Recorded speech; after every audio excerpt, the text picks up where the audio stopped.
Welcome to Founders Future, a podcast powered by Closers.io, where we dive into the journeys of innovative entrepreneurs and explore the road ahead for them and their companies. I'm your host, Ammar, and in each episode, we uncover the stories behind impactful ventures, the challenges faced along the way, and the strategies driving their future growth. Today, we are absolutely thrilled to be joined by Dylan Vergara, founder of the Serial Sales Community, a community for remote setters and closers, helping them with transitioning into the 1099 remote sales space and landing better, more profitable roles for themselves. He recently sold a sales agency after scaling to $5 million in the first year. Dylan, welcome to Founders Future. Thanks for having me on, man. Hyped to be here. Yeah, I'm excited to dive in. I always like to take things back. So take us on a little trip down memory lane to before you started the serial sales community, your main focus now. What were you doing at the time? And then what was really the motivation behind starting the community? Yeah, so I went the traditional route through college, studied construction science. One way or another, I found my way into roofing sales after college. And I was like the opposite of a sales guy growing up, like introvert, shy, thought salespeople were not good people, like all the stuff that non-salespeople think. And anyways, I get into roofing sales and I realized more than I was motivated to be an introvert, I was motivated to make a lot of money, especially young. And so I realized, dude, I got to put that aside. I got to do the work that's right in front of me. And I went on to make my first six figures in roofing sales. And then I was pacing, I think it was my second full year or second full year. And then I was pacing 180K on the year midway through and I quit because I got into remote closing. So that was 2022, early on 2022. Well, there's a little bit of overlap there, but I got into remote closing and then I was just posting on social media about it, mostly Twitter. And then I branched off, but people were like, dude, how do you do this? And I'm having one-on-one calls with people. I'm doing DMs. It's taking more time than I wanted it to. So I just created this like $9 per month group chat. And that's Nice. how it started. It obviously has evolved from there. Of course, 100%. So let's give the listeners a little bit more context into what it looks like today. Walk us through with the serial sales community. Who is your ideal customer? Who do you love to work with? And then from Yeah, there, what is the core offering? sure. Ideally, we work with people who have sales experience from other industries. Okay. Not a requirement as long as expectations are managed on their end, which we really prioritize doing that. We don't want anyone coming in thinking, oh, I don't have sales experience, but I'm going to get guaranteed place into a role and make $30,000 in my second month. Yeah. A little far-fetched, right? So ideally salespeople just because they're easier to work with. And then as far as that works, we go through a really structured, it's a 6 month access, but we go through a structured like 8 weeks up front to just completely revamp resumes, application process. Where one of our focuses is getting jobs in front of people. So we have a recruiting partner in with Nice. us who posts 220 or so jobs on average per month that are open that they probably wouldn't see otherwise. We go through a series of calls, either one-on-one or small group with myself. I still am involved in that. And we just make these people the best applicants they can be. We set proper expectations as far as what's realistic for them. And then we help them devise the game plan to execute on that and land these jobs. Powerful. So it sounds like it's a combination of course material, coaching, and then they also have access to better roles that they could step into. Yeah, there's definitely some course material, but I think a lot of the value comes from the frequency of jobs that we share and the series. Like there's a 5 call structured process that Mm. I go through with every single person that comes through.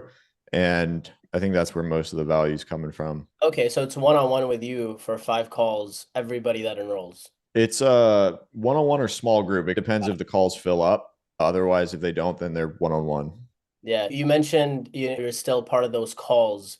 Is that something you're looking to step away from in the future? I'm indifferent on it. It doesn't take too much time because I've iterated this over the last few years to be a little favorable for my calendar.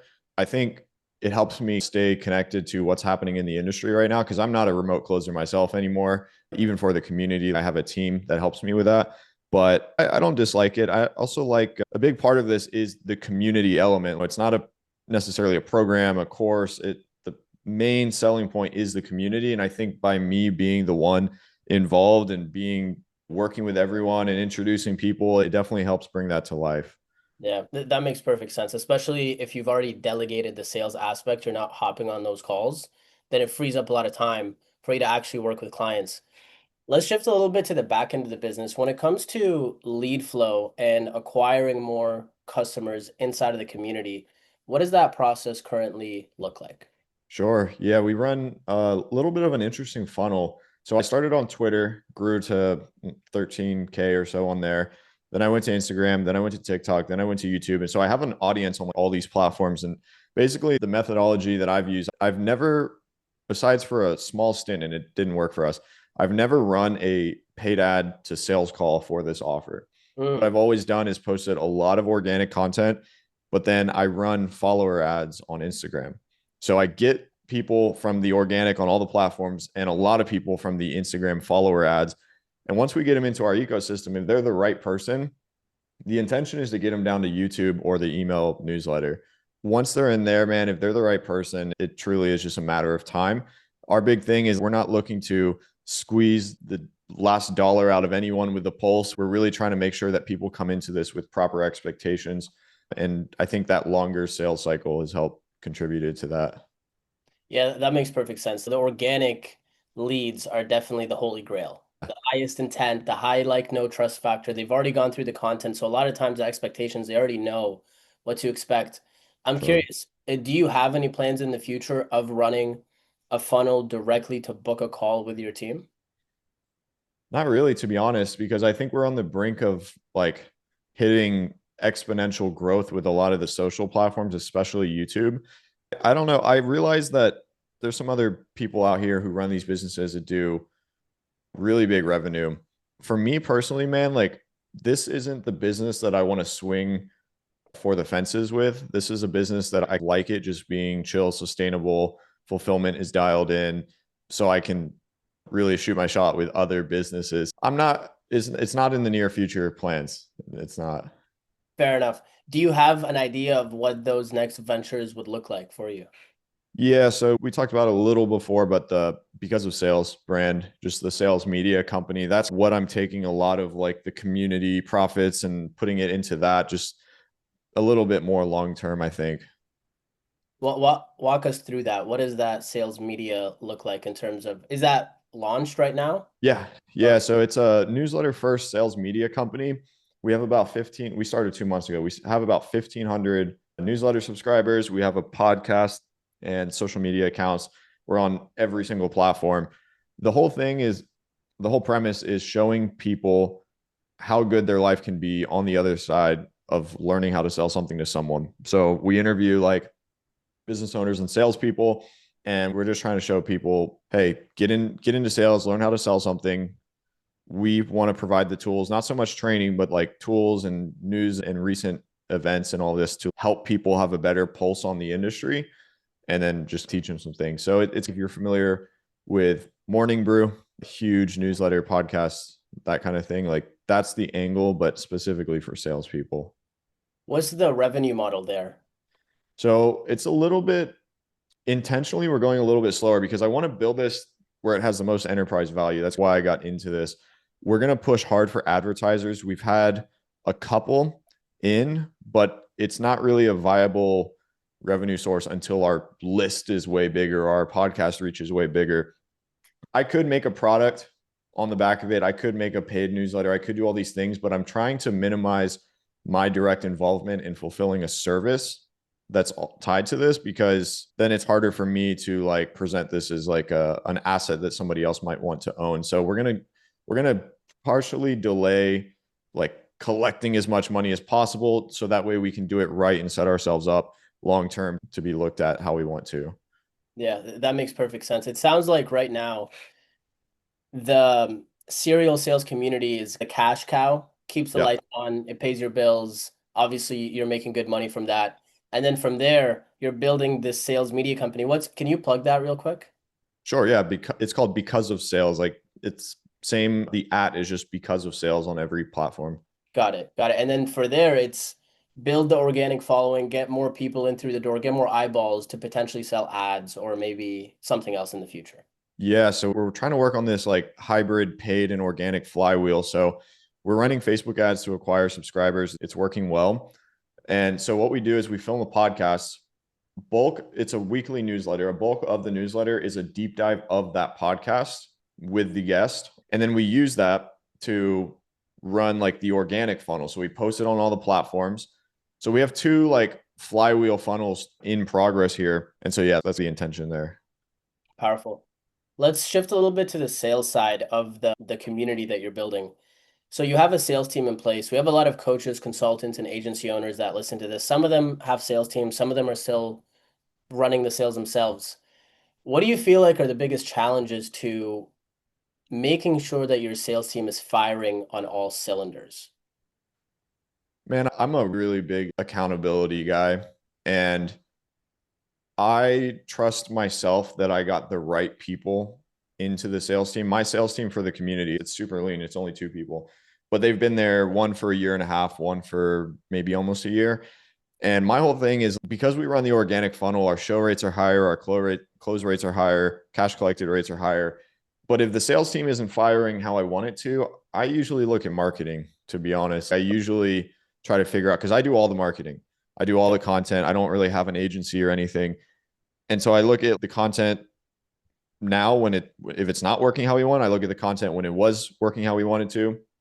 And I'm just going to take ownership over that because I've seen these guys perform at the highest level. I've seen them close 70%. And so if they're not doing that, like I'm just going to own up to it and do better with content. Fair enough. One thing that we always preach is quality control, quality control. Especially if you're running ads to a book a call funnel, like just making sure that people are reviewing the calls consistently and you're going through that, you're having the one-on-ones, the daily meetings at a high level where it's that accountability, the end of day reports, all of those systems that so many people overlook and they don't actually have implemented in their teams. I'm curious for you, when you think of the vision, and let's take two paths here with where you want to take the serial sales community and then where you want to take the sales media company. Let's say over the next 1 to 2 years, are there any specific, let's start with the community. Are there any Mhm. specific revenue targets, performance targets? Walk me through your vision there. Yeah, no, there's no really big goals with the community other than to continue running it, continue cash flowing it at about the level we're at, which it hovers on a monthly basis. Keep the margin there and try to like get the most out of my efforts with as little time as possible so I can focus on the other business. So the community again is just mostly cash flow. I've been doing it for 3 years. We have really good systems in place, but with because of sales, like that's my bigger play. A lot of these newsletter media companies, like I think Morning Brew sold for 75 million, The Hustle Wow. sold for 50 something million. Wow. So I definitely see like a bigger play for that. It's probably not going to be within 3, 4, 5 years where we're actually in the big leagues, I would say. And I'm cool with that. Like I'm cool with it taking a while. I've already made the fast cash and scaled to coaching, scaled agency. So that's where it's at. I want to keep both of the teams lean. I've run big, I don't know if you'd call it bloated, but I've run really big teams where it's difficult to really have the pulse that you want on it. And I just know for me personally, running lean teams is favorable for sure. Yeah. It sounds like for your goals, there's no point in scaling the serial sales community. Just keep it going how it is. Yeah. Yeah. I've tried to push it harder. And anyone watching this, even yourself, dude, there's a lot of people in that space. There's a lot of players, and there's only so many unique mechanisms that you can woo people over with, right? Remote closing, remote setting, you can call it whatever you want. But yeah, it's at the end of the day, it's nothing these days in 2025, it's nothing too new and shiny. So, I feel like 2020 was that year. oh yeah. Oh, what is this? I know I got into this back in 23 and it was just literally closers.io, RCA, and then went from there. Yeah. RCA is one of those where we saw what could be done. Like they're huge. So yeah. Walk me through with everything that you've got going on. What do you feel are the biggest challenges you're facing as a business owner? I think finding proper guidance from people who have done what I want to do, but also from people who understand all the circumstances present for my unique situation. I found it pretty difficult to really find those people that I personally like respect and want to listen to their business advice. And if I do respect them and they have done good things, it's usually not in the field that I'm in. It doesn't, in one way or another, it doesn't apply to what I'm trying to do. So I think just finding the right path. I know that directionally I'm going the right way, but finding like the most efficient path from point A to point B has always been a challenge. Yeah.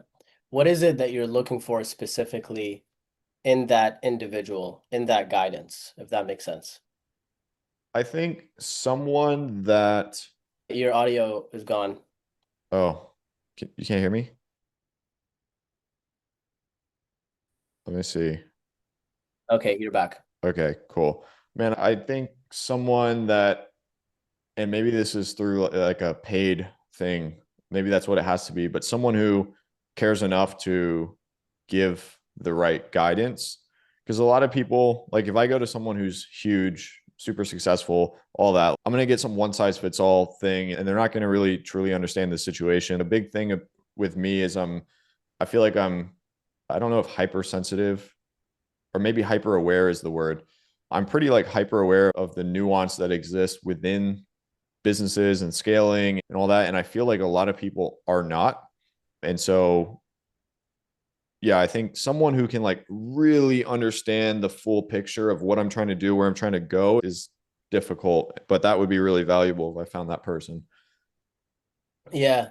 And is that like a combination of somebody who has scaled a media company or somebody who scaled like an info product? What is that Yeah, specifically? it's someone who scaled a media company, specifically a newsletter that kind of knows this audience. So my focus is salespeople. That's a very valuable audience. Our average subscribers is earning mid six figures. Account executive or closer, been at it for around 10 years, give or take. The next biggest demographic is business owners. Someone who understands the value of the audience, understands like my background and what I have as leverage, like social media brand, what I've done, and then where we're trying to go. I think that's the hard part. And I know they're out there, but I personally don't want to spend $10,000 for an hour with those people right now. Yeah, fair enough. Fair enough. Yeah, that's a very unique individual, and to be, especially with the media side, because a lot of people have done amazing things in business, but it's not specifically to the media aspect of things. And it sounds Right. like that's what you're looking for the most help with right now. Yeah, and the newsletter space is similar to like remote sales, remote closing. It's blown up. There's a lot of them out there. There's a lot of noise. And yeah, I forgot the question I No, no, forgot what you there said. was- I was just adding to what you just said. Let's go into a quick closing lightning round. So I want to get some advice from you that you would give to new business owners looking to step into the coaching consulting space in 2025. Obviously, you've been able to scale a sales agency, you sold that, you're scaling the community now. If you, and this is how I like to frame the question. If you could give them a piece of advice that you wish you knew when you were first starting off, something that you know now, but you didn't know when you were first getting into this space, what do you think that would be? Yeah, I have a good one off the top of my head. We'll take like remote closing, for example. A lot of these models or things that you might want to pursue are not necessarily new. There's other people doing it. And so at the end of the day, I think it comes down to you're not going to win a bulk of your audience over because you're just doing something that's new and never been seen before, unless it is, which is rare. You're going to win people over because of you as a person. For Mm, example, a lot of people that come and work in or with us in the community, they know that there's other people out there that do this. They're coming to us because they want to work with me or they want to be a part of my brand because of the way that I represent things. Organic content is so extremely important. I think you need to start sooner rather than later And so I've seen too many people get hung up. You've probably seen it too on, oh, the quality's not perfect. I'm not going to post it. Or I'll start posting when I get this, Yeah, when I get my studio set up, when I get my mic, whenever I sell this. So that content, the transparency of it not being perfect shows people the type of person that you are. And I think that inevitably attracts the right people to your business. You don't really want to attract people, from my experience, especially in the info coaching space, because of a hard guarantee or like a risk reversal. You want to yeah, attract people because of your character, I believe. That's what's helped me a ton. 100%, especially if you're a coach or a consultant. A done for you agency can be a little bit different, but the coaching in the info product space is, I completely agree with that. If you were talking to remote closers, let's say they were doing door-to-door solar for just random example. They had a lot of experience, they've done well, but they're looking to shift into this. What are some tips that you would give them to be able to A, understand this new landscape because it's a different type of sale, and B, land a role that can actually give them the earning potential that they desire? Yeah, I would say do your fair amount of training, do your mock calls, do your role plays, but don't over leverage on that stuff because I'm not going to hire someone because they've done 100 mock calls. It Yeah, doesn't really make a difference for me. I'm going to hire someone because they're good. Now, if it takes you that to get good, then do what's necessary. But I would definitely make sure that their focus is shifted in the right way, which is on the actual job application process. I see this a lot. A lot of people go into sales training things and they go through all this training and they feel more qualified than anyone to get a job, but they can't find one. So I would say make sure do your fair amount of training, make sure you understand how the sale is done here. But if you've already sold in another industry like solar, which I would argue is more difficult than inbound remote closing, just adapt your stuff to the process that works in this industry and then make sure that 80% of your focus is going towards landing a job, which means refining your resume, your Loom videos, your outreach strategy, making sure you have access to good jobs and just put the focus there instead of sales training. yeah, I love that. There's a ton of sales trainings out there. So, is there any specific one that you would recommend for people, or would you just say, hey, land a role and then start learning inside of the role? Man, honestly, like I have sales training in my community. I have 20 hours of course material. Dude, you can go on YouTube. You can look at Cole Gordon stuff. You can look at Hormozy stuff, Jeremy Miners. That is enough to get you hired and get you going. I wouldn't really, again, look at that too closely. Now, I know some advanced ones I've heard that are pretty good. Some guys, some names I've heard like Bill Walsh, Josh Lyons, some of these guys where you're going to pay high ticket to get in there. But I would 100% just focus on getting into the role first and doing sales training down the road. I'm a more firm believer in the like advanced sales training once you're already doing it versus just doing it up front for the sake of having another line on your resume. 1,000%. Alex Hormozy says this. If you do the thing first and then you do the training, or you read the book, or you listen to the podcast, you actually have context to put what they're Yeah, saying and apply it. But if you're just like, oh, I'm just getting into high ticket sales, and the first thing I'm going to do is go through a bunch of training, you're not really going to understand the nuances of what they're talking about. It doesn't make sense.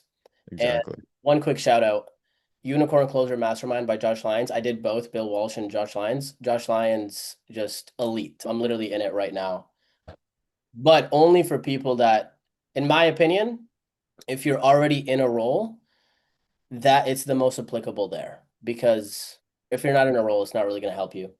Exactly. Yeah, that's like my take on it. What is the best way for people to reach out to you, either to join the newsletter or to become part of the community?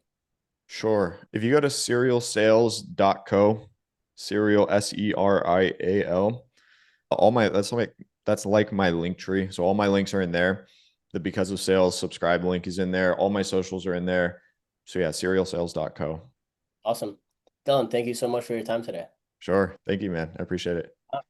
So that wraps up another insightful episode of Founders Future. To our listeners, if you enjoyed this episode, don't forget to check out serialsales.co. Subscribe to the newsletter. It's free for now, so get in while you can. And if you are a business owner and you're looking to scale your business and really enhance your sales and marketing efforts, visit closers.io to discover how we can support your growth journey.